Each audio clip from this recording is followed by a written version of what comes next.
Unit 3-2 Storms. A thunderstorm is just a small storm often accompanied by heavy precipitation and frequent thunder and lightning, and they form in large cumulonimbus clouds, which are oftentimes called thunderheads. Remember that a large cumulonimbus cloud, there's my cloud, is formed by strong convection currents forming by the ground being heated. So the clouds build up over time. Now this means they contain a lot of energy, and thunderstorms then contain that energy. They can grow and be very powerful, have very fast moving winds, hail, all sorts of dangerous elements to them. Now, an air mass thunderstorm is common in summer, not usually part of a larger scale weather system. They are short lived and rarely severe.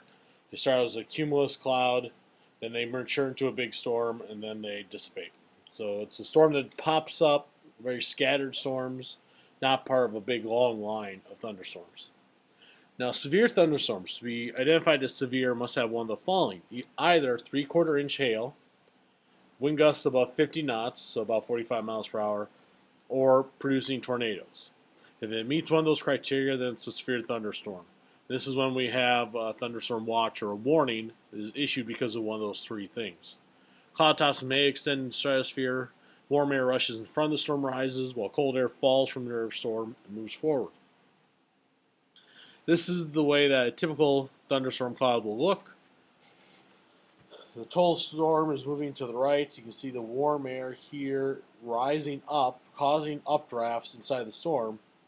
But we also get the cold air, which is behind the storm system, falling down. So we have cold back here and warm back here. And the greater the difference between the temperature in front and behind the storm, typically the stronger the storm is going to be. And you see the first kind of gust here. Oftentimes you'll see a roll cloud out in front of the storm as it's moving forward. It actually looks like it's a rolling pin kind of rolling through the sky.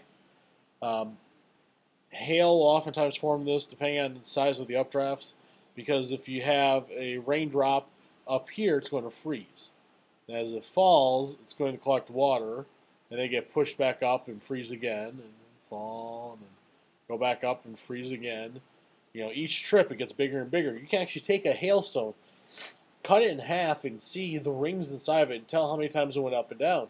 But once it becomes too heavy for the wind to push back up, it falls to the ground. So the larger the hail, the stronger the storm. Now the front, of course, called shelf cloud or roll cloud. Oftentimes you'll see a downburst, which is highly localized, very strong downdraft. It hits the ground and spreads out in circular direction. Microburst, smaller one than that. But very, very powerful, very concentrated. A supercell is a large rotating thunderstorm cell, very large hail, strong updrafts, tornadoes, longer lasting. These can last for several hours. These are the ones where they'll have multiple warnings issued for them. And then a squall line thunderstorm is a line of storms that form just ahead of a cold front. It can be 600 miles long. So if I have this cold front here, and remembering my symbol for cold front, which normally it's blue, but I'm using the red pen, the storms occur pretty much all along this front, and they extend for a long, long line. It could be the whole length of Iowa easily. It could be one storm. Now, lightning, which occurs in thunderstorms, is caused by the buildup of charge in the cloud. The exact process that happens, we're not totally sure, but it should be something similar to wintertime when you build up a little static shock and then get shocked by a doorknob, or you rub your feet on the carpet and shock your little brother or sister. A bolt is formed when the charge in the cloud is connected to the charge in the ground. So we have the cloud up here. There are all these little charges that build up in there. It's actually negative charges. The ground is this boundless reservoir of charge. And what happens is that these negative charges kind of find their way down as the positive charges find their way up. Now, when they're connected, that's our lightning bolt. And a lightning bolt technically forms from the ground up, but we typically see it from the cloud down, just the way we watch it. Now, it superheats the air, which is what causes the air to expand, which produces the sound we know as thunder. If you hear thunder, there had to be a lightning bolt. The sound of thunder travels about 1,100 feet per second, which is about 1 mile every 5 seconds. The light from a lightning bolt travels so fast that it's going to reach you within a couple milliseconds, which means that if you just count to 5, every 5 seconds you count to is 1 mile away that thunderbolt occurred. So you count 15, it was 3 miles away. Now, tornadoes occur in very powerful thunderstorms because updrafts will rotate and end up forming what we call a mesocyclone. Mesocyclone is just this rotating cloud that ends up dropping to the ground and then becoming a tornado that we know. As the mesocyclone stretches vertically, its diameter shrinks and it'll actually spin faster and faster and faster. Think about a figure skater pulling their arms in, they'll actually go faster, faster, faster. Same thing with the mesocyclone. The tornado forms when the mesocyclone descends towards the surface, and it's a funnel cloud until it hits the surface, and then a tornado that's made contact with the ground.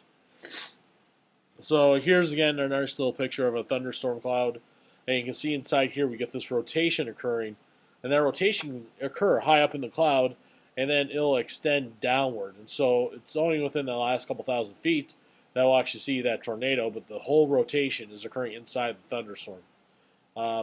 Typically, they'll not occur at the front edge of a storm. They'll occur right behind it. But it's actually because of the cold air, hot air meeting, and there's rotation involved, and that rotation then becomes vertical. And as it gets smaller, it extends down to the ground and get very, very fast winds. This is what we see when we think of tornadoes. Now, of course, we can see this tornado because of dust. It's made contact with the ground, and so anything here on the ground gets pulled up into the storm. So that's the way we can see the tornado. Tornadoes do not follow a specific path. They can zigzag, which means they become very dangerous. So you never want to think you're safe. If there's a tornado, you just want to get to the safest place possible. Do not try to outrun it. Currently, we have about a 20-minute maximum prediction time.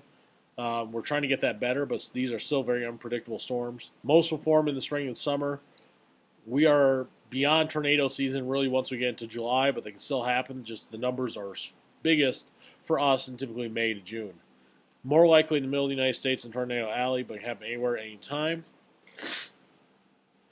So this picture of Tornado Alley, most tornadoes that occur in the United States occur in this region, but they can occur other places. We had some reports of tornadoes in New York this year, and of course all along the eastern coast. When the hurricane season comes through, there are tornadoes. But during the summertime, it's more likely to occur in Tornado Alley. And the reason is that we get this warm, wet air from the Gulf. We get cold, dry air from the north and warm, dry air from here. And they all meet along the line. And that boundary then is where the tornadoes typically form. Now, two main types of tornadoes. During the outflow, they're weaker, and the inflow, so the front edge of the storm, they're stronger. A watch is just conditions are favorable for formation, but warning means that rotation has been spotted. So if you hear a warning in your area, that means that there's actual rotation. This is a storm you have to worry about. Get to a safe spot, which is typically in the basement, away from any outside walls, away from any windows. Now, the current system used for measuring size tornado enhanced Fujita scale is based on wind damage and wind speed. The damage can actually be a very good indicator for what the actual wind speed is. Like if we see something snapped in half, we know the strength needed to do that. If we see a piece of wood being embedded in something, we know what speed causes that. And there's a lot of places you look for finding about the enhanced Fujita scale. And typically, it's a F0 to F5. F5 is total and utter destruction. Now, hurricanes are another storm that we've talked about in class. We don't see these in Iowa, though they can impact our weather. Hurricane is tropical cyclone. That's a low-pressure system. A cyclone is a low-pressure system. An anticyclone is a high-pressure system. Easy way to remember that is that, well, I don't like this analogy, but, you know, the H could stand for an anticyclone or a Hawkeye, and I don't like the L standing for a cyclone. But anyways, typically winds of 119 kilometers per hour or higher. You'll be 600 kilometers across. They form the Atlantic, the Pacific, Indian Oceans. In the Pacific, it's called a typhoon. We call it a hurricane here. They begin over warm ocean water as a low-pressure area or a tropical disturbance. If it grows in size and strength, it becomes a tropical storm, and then it becomes a hurricane at 74 mile per hour sustained winds. It's a hurricane. So here's typical formation of a hurricane. Warm air rising off of the warm water, bring moisture and energy with it. The cold air expels outwards.